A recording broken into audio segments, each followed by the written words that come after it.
Bonjour, nous allons préparer aujourd'hui un œuf en gelée. Alors l'œuf en gelée, vous le connaissez tous. On va essayer de le moderniser un petit peu. C'est-à-dire qu'on va le servir avec une petite gelée liquide que j'ai préparée ici.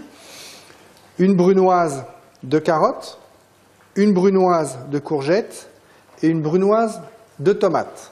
Dans un premier temps, je prends ma brunoise de carottes que je vais mettre dans l'eau bouillante pour les blanchir, c'est-à-dire qu'on va cuire ces carottes pendant 30 à 40 secondes pour les laisser un petit peu al dente. Ça, c'est important. On va faire la même chose avec les courgettes.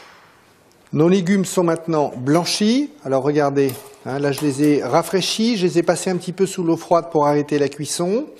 On les met bien à égoutter. Et ensuite, je vais prendre avec une cuillère un petit peu de brunoise de légumes que je vais poser au fond de ma verrine, comme ceci. On met la même chose avec un petit peu de tomate. Surtout, on ne va pas saler pour éviter de faire dégorger les tomates. Je continue donc à verser dans la verrine où j'ai préparé avant un tout petit peu de gelée. Vous voyez, il y a un tout petit peu de gelée que j'ai préparé et je l'ai mise donc au frais pour qu'elle prenne un petit peu pour éviter que les légumes aillent jusqu'au fond de la verrine.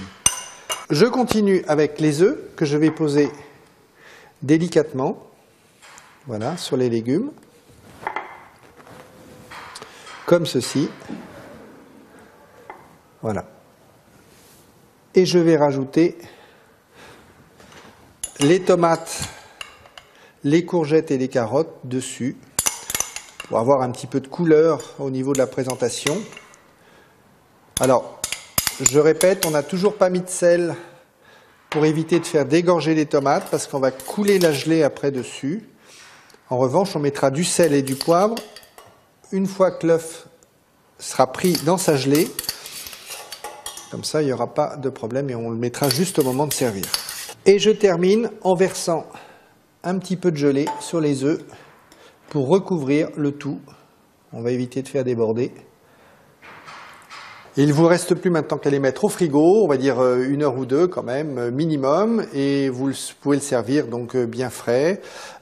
Évitez peut-être de les garder trop longtemps au frigo parce que ce sont des œufs, donc allez, on va dire 24 heures maximum. Voilà, bon appétit.